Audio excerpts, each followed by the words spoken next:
Hola, hermosos amigos. Yo soy la doctora María Mangiapane, psicóloga cristiana, ministro ordenada y miembro de la Asociación Nacional de Ministros de los Estados Unidos. Me gusta usar este canal para la gloria de Dios y Él puso en mi corazón que iniciara un estudio bíblico y así lo estoy haciendo por tópicos porque pienso que es más fácil de entender, ya que la Biblia no es necesariamente en orden cronológico. La, la Biblia está escrita para describir el amor que Dios tiene por nosotros. Es una historia de amor, porque Dios quería una familia creada a su imagen. Así que nos creó a nosotros para amarnos. Dios te ama grande y abundantemente. Y en el día de hoy oro para que Dios te bendiga, te siga fortaleciendo en este momento, en el nombre de Jesús. Y si te preguntas cómo puedes ser parte de nuestra familia, también te lo voy a explicar, que es a través de su Hijo Jesucristo.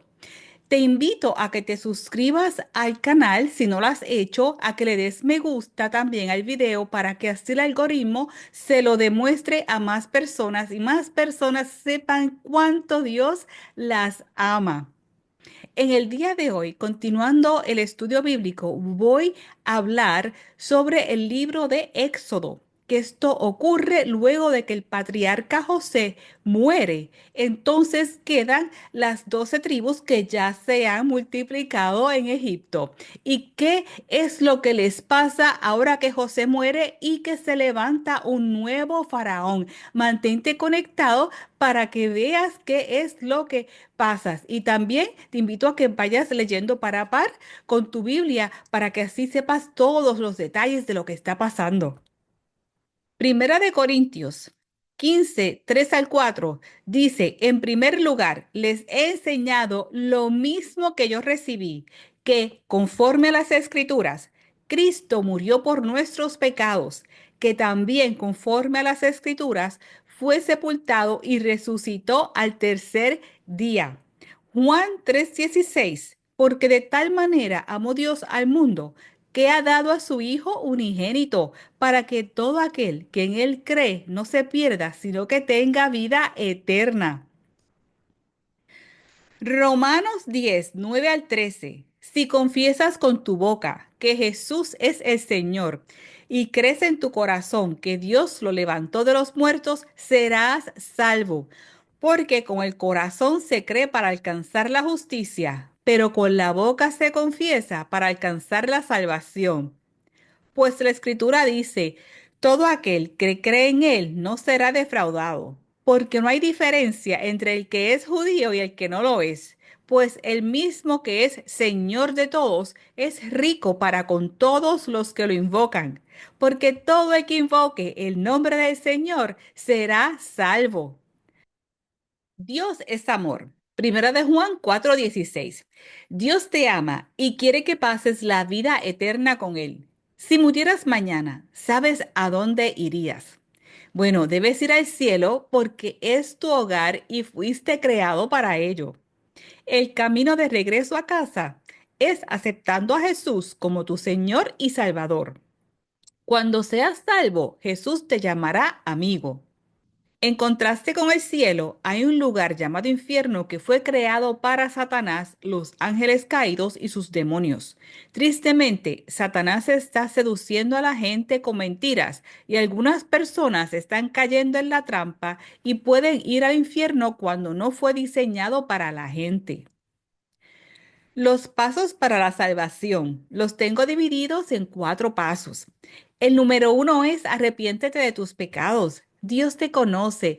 Él sabe lo que estás pensando ahora, lo que pensaste y lo que piensas pensar, lo que aún no te ha llegado a la mente. Número 2, pídele perdón a Dios. Donde estés y como estés, Él te acepta y te abraza y te llama hijo, hija. No tienes que limpiarte de tus pecados primero porque tú no puedes, así no funciona. Primero tienes que aceptar a Jesús y luego entonces Él empieza a llevarte al camino de la santidad. Número 3, confiesa a Jesús como tu Señor y Salvador en voz alta. Jesús, me arrepiento de mis pecados. Por favor, perdóname y entra en mi vida. Número 4, encuentra una iglesia que crea en la Biblia. Y ahora eres amigo de Jesús.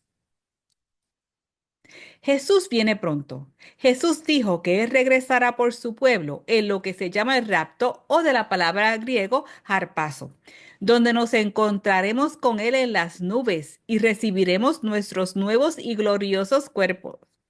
Este es un día feliz, un día de celebración. Este evento sucederá antes de la tribulación del mundo.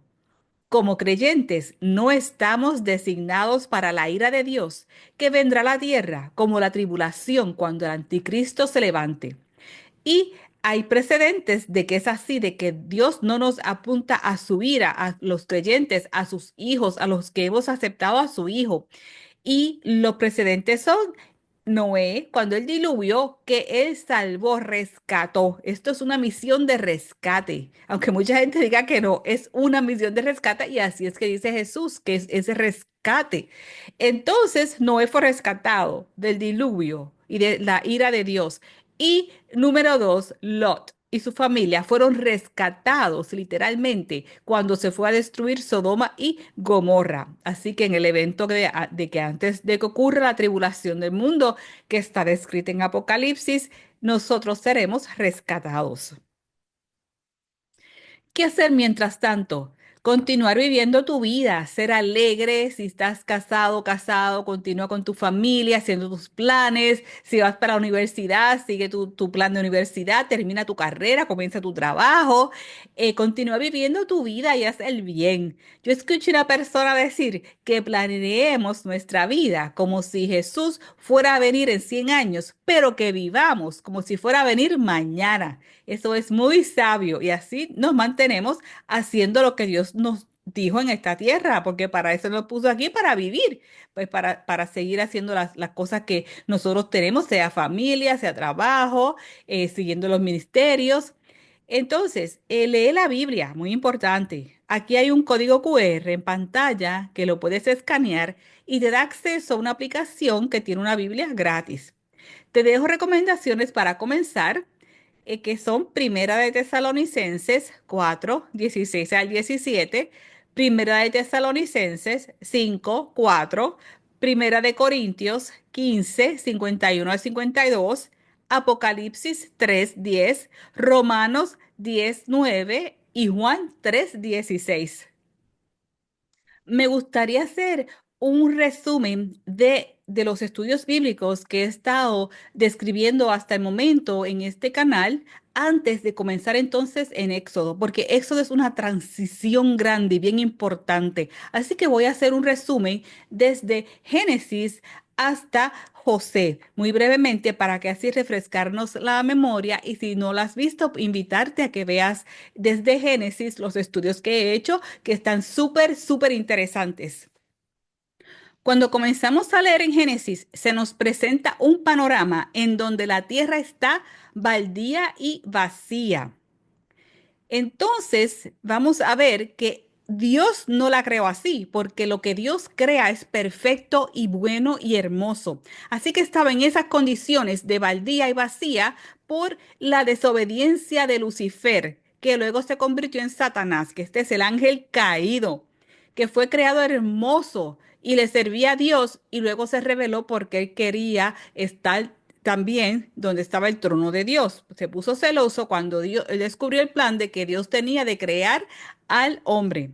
Dios en su infinito amor por nosotros, ya que nos amó desde el principio, comenzó a arreglar el desastre que Lucifer había hecho. Así que Dios se movió sobre las aguas y creó la luz. No el sol ni la luna todavía. Esto es la luz que viene de él, la luz perfecta. Así que entonces su propia luz arropó a la tierra. Luego él creó una expansión que dividió las aguas de abajo en la tierra de las aguas de arriba que estaban en los cielos, en esta masa inundada que había allí. Y esto es lo que conocemos como la atmósfera o el primer cielo que vemos a simple vista, donde vuelan los pajaritos y los aviones. Él le ordenó al agua de la tierra que entonces se recogiera en un lugar. Y así nacieron los mares, dejando parte de la tierra al descubierto. Luego Dios creó la hierba y los árboles frutales. Veamos cómo Él va creando todo en este orden tan hermoso, en un ambiente acogedor, este paraíso para nosotros.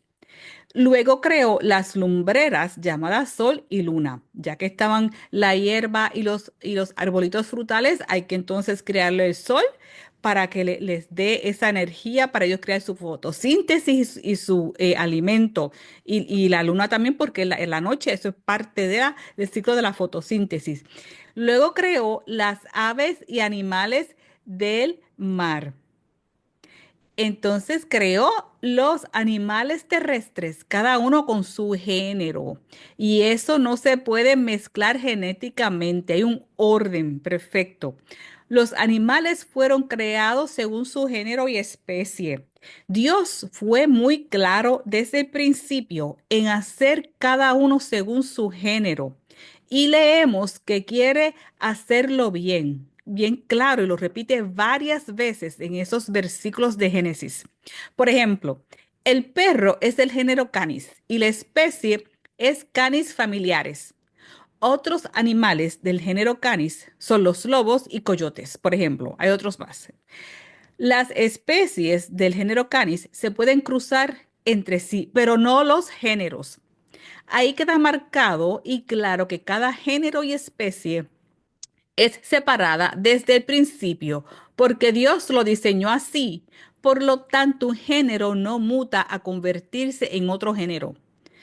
Así que el perro del género Canis no puede convertirse en un gato que pertenece al género Felis o felinos, aunque ambos son mamíferos y caminan en cuatro patas. Ya vemos cómo Dios va estableciendo estas leyes biológicas desde el principio.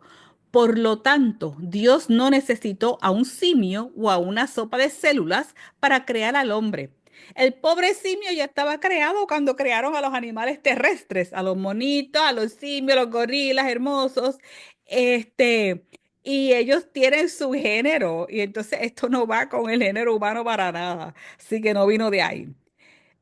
Un género y una especie, especialmente género, no muta y se convierte en otro. Un animal de ninguna clase puede mutar y convertirse en un hombre. Si no, todavía estaría pasando. Veríamos por ahí corriendo un gato y de momento se convirtió en hombre. O una sopa de células y entonces creando un hombre. O sea, que es un disparate total. No tiene ningún sentido científico para nada.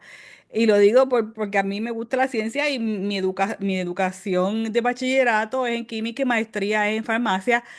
Así que me encanta la ciencia verdadera, no la que se inventan cosas que Dios no creó. Y me gusta porque la ciencia fue creada por Dios, todo esto es ciencia hermosa. Ahora, el hombre quiere hacerse más que Dios y entonces dice, no, que si el hombre vino de una célula y unos disparates, que entonces la persona demuestra que no es inteligente para nada. Inteligente es entender y querer estudiar a través de la ciencia lo que Dios ya creó. O sea, ya Él lo creó. Ahora nosotros pues nos entretenemos descubriendo las cosas que Él hizo, que es muy, muy entretenido. Entonces, así que concluimos que el hombre fue creado por la palabra de Dios. Y finalmente aquí pues tenemos que Dios creó al hombre y a la mujer. Luego de esto, ¿verdad? Que lamentablemente el hombre y la mujer pecaron, no obedecieron a Dios en el jardín del Edén y fueron expulsados. ¿Qué pasó de esto? Pues ellos se reprodujeron y vino más gente entonces a la tierra, que formaron tremenda situación de desorganización y tuvo Dios que enviar un diluvio para limpiar la faz de la tierra, pero él salvó a Noé y su familia, a sus hijos y a las esposas de sus hijos. Porque ¿qué pasó en ese tiempo? En ese tiempo empezaron a mezclar y así brevemente menciono que también estaban tratando de mezclar eh, humanos con animales. Y según entiendo por los estudios de estas personas, teólogos y científicos, que sí lo lograron. Y de ahí es que vienen todas estas manifestaciones de los dioses griegos, que era mitad cabra y mitad humano y todos estos disparates que llegaron a ser. Y todo esto tiene que ver también con los ángeles caídos que le trajeron estas ciencias nefastas y uso maligno para los humanos. Así que ellos se creían los más que sabían y pues Dios tuvo que entonces en el año 2348 antes de Cristo, esto cuando empezó Génesis fue en el 4004 antes de Cristo, según se hacen los estudios por la genealogía y años que se describen en la Biblia. La tierra pudo haber sido creada mucho antes, pero el hombre fue creado hace aproximadamente 6000 años. Así que no se puede confundir. Cuando la ciencia habla de ciertos descubrimientos o de los dinosaurios, pues sí, eso es cierto. No sé cuánto tiempo tiene la Tierra, solamente Dios sabrá porque, bueno, hay unos estudios de carbono y todo esto, pero eso pues hay que estudiarlo con mucha delicadeza. Sí, pues puede ser que la Tierra tuviera más tiempo y por eso vemos en Génesis, cuando comienza en el verso 1 que entonces dice que estaba vacía y baldía. No sabemos cuánto tiempo antes estuvo creada, que ocurrió esto de que se convirtió en vacía y baldía. Dios no la creó así, Dios la creó hermosa desde el principio. Luego tuvo que entonces, pues, arreglarla y ahí hace 6000 años fue que creó el paraíso y creó al hombre. Pues, ¿qué pasó? Que él le dio las indicaciones a Noé para que creara esta nave fantástica que estoy mostrando en pantalla. Esto es una foto de una réplica exacta que hay en Tennessee. Muy bonita, yo no he ido. Estoy planificando para que entonces vayamos un día porque me encantaría verla así de verdad. Y de hecho se ha encontrado también en arqueología, estudios arqueológicos, que la verdadera está en Turquía. Así que es muy interesante. Busquen datos sobre el Arca de Noé en Turquía y lo van a encontrar. Y se ha probado científicamente que sí que es el arca bien, bien probable. Eh, pues, ¿qué pasó? Que entonces aquí hubo el diluvio. Luego del diluvio, por todo el pecado que había, ocurrió esto. eh, Empiezan a reproducirse. Está entonces Noé, sus hijos se fueron a diferentes sitios. ¿Qué pasa? Que les da con hacer la Torre de Babel. Esto ya para el año 2246 antes de Cristo, porque querían hacer como que más que Dios, y si venía otro diluvio, ellos estaban vaya muy trepados y muy altos, si no le iba a pasar nada. Hablaban el mismo lenguaje, tenían esa ventaja, porque así pues el comercio y todo, es una bendición, se les hacía mucho más fácil. Hoy día nosotros pues, pasamos trabajo, no entendemos otros idiomas, hay que aprenderlo y todo esto. Pues, ¿qué pasa? Que como se querían hacer los más sabios que Dios, pues a Dios le dijo, no, no, vamos a ver qué es lo que está haciendo el hombre, esta torre de Babel, y ahí les confundió los lenguajes, entonces de ahí nacieron los lenguajes primeros que entonces se formaron, por eso es que hoy día tenemos tantos diferentes lenguajes, pero en el principio no fue así. Luego de esto, para los años 1996 antes de Cristo, Dios identificó a Abraham como un hombre justo, un hombre de fe, y lo llamó. Fue entonces a que Dios llamó y lo sacó de Ur de los Caldeos. Aquí vemos el mapita, todo esto en azul, todo lo que caminó Abraham. Primero paró en Harán. eh, Luego de esto, pues, ahí él estaba con su padre en Harán, pero luego su padre se quedó ahí, creo que murió ahí, si no me equivoco. Luego entonces siguió Abraham su camino, aquí vemos a Canaán, luego a Egipto, porque Dios lo identificó, a pesar de que él vivía en Ur de los Caldeos, que era sumamente pagano. Y pues eh, en esa época yo pienso, aún como de cierto sí sabemos que habían sacerdotes de Dios, porque estaba Melquisedec y tenía que haber otros también.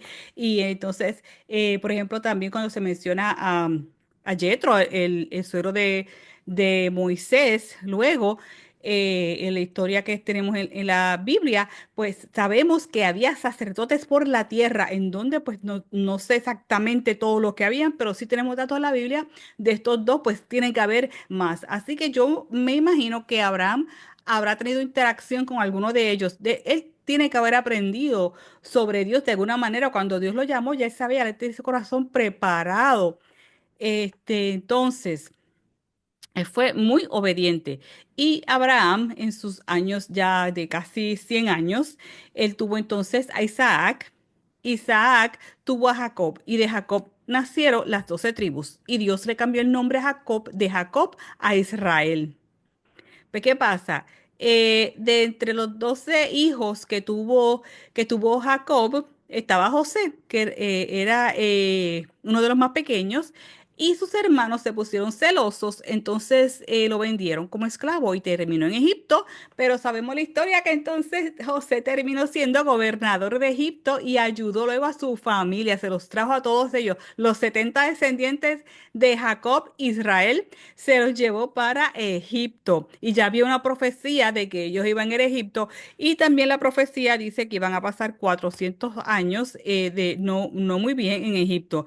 No dice que iban a ser esclavos, pero sí hay la profecía de que iban a estar en Egipto 400 años, pero que iban a salir luego bien.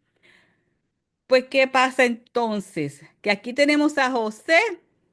Aquí mostré, esto es una foto muy linda de estos actores, José y Jacob y sus hermanos cuando se encontraron al principio. Esta fue la época muy feliz, muy buena. Cuando José muere, ya se ha multiplicado mucho los hebreos en Egipto. Y se levanta un faraón que se sentía inseguro por la presencia hebrea, ya que eran tantos y fuertes, se multiplicaban rápidamente. Así que este pueblo creció mucho. Y este faraón malvado decidió hacerlos esclavos. Y fueron esclavos por 430 años. Como se había dicho anteriormente, 400 de la profecía fueron 430. Así que hay como el redondeo 400 más o menos, en este caso 430. Y así que el faraón los esclavizó para poder controlarlos, porque él tenía temor de que como eran tan numerosos, fuertes y saludables, se unieran a otros pueblos que eran enemigos de Egipto y atacaran al faraón. Esto fue inseguridad infundada por Satanás, porque de ninguna manera ellos hebreos no tenían ni ejército, ni sabían pelear, cómo se iban a unir a otro pueblo. No tenía ningún sentido. Esto todo vino del mal. Entonces, cuando vamos a Éxodo, el capítulo número 1 nos dice que los nombres de los hijos de Israel que entraron a Egipto con Jacob, Jacob es Israel, y en la Biblia cambia el nombre constantemente, Israel, Jacob, Jacob, Israel. Cada uno entró con su familia. Rubén, Simeón, Leví, Judá, Isaacar, Zabulón, Benjamín, Dan, Neftalí, Gad y Aser. Todas las personas que le nacieron a Jacob fueron 70 y José estaba en Egipto. Y murió José y todos sus hermanos y toda aquella generación. También vale la pena mencionar que tenían una hermana, que también se menciona en otra parte de la Biblia, ahora mismo no recuerdo así de memoria. Aquí pues se menciona los nombres de los varones solamente. Pues murió José y los hermanos, y dice aquí en el versículo 7, y los hijos de Israel fructificaron y se multiplicaron y fueron aumentados y fortalecidos en extremo y se llenó de ellos la tierra. Entre tanto, se levantó sobre Egipto un nuevo rey que no conocía a José y dijo a su pueblo, he aquí, el pueblo de los hijos de Israel es mayor y más fuerte que nosotros. Ahora, pues, seamos sabios para con él, para que no se multiplique y acontezca que viniendo guerra, él también se una a nuestros enemigos y pelee contra nosotros y se vaya de la tierra. Entonces pusieron sobre ellos comisarios de tributos que los molestasen con sus cargas y edificaron para Faraón las ciudades de almacenaje, Pitón y Ramesés.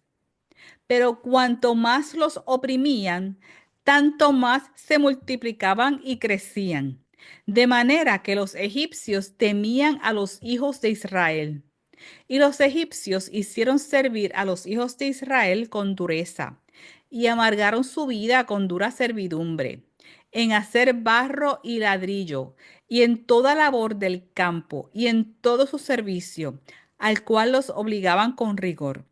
Y habló el rey de Egipto a las parteras de las hebreas, una de las cuales se llamaba Cifra y otra Fua, y les dijo, Cuando asistáis a las hebreas en sus partos y veáis el sexo, si es hijo, matadlo, y si es hija, entonces viva. Pero las parteras temieron a Dios y no hicieron como les mandó el rey de Egipto, sino que preservaron la vida a los niños.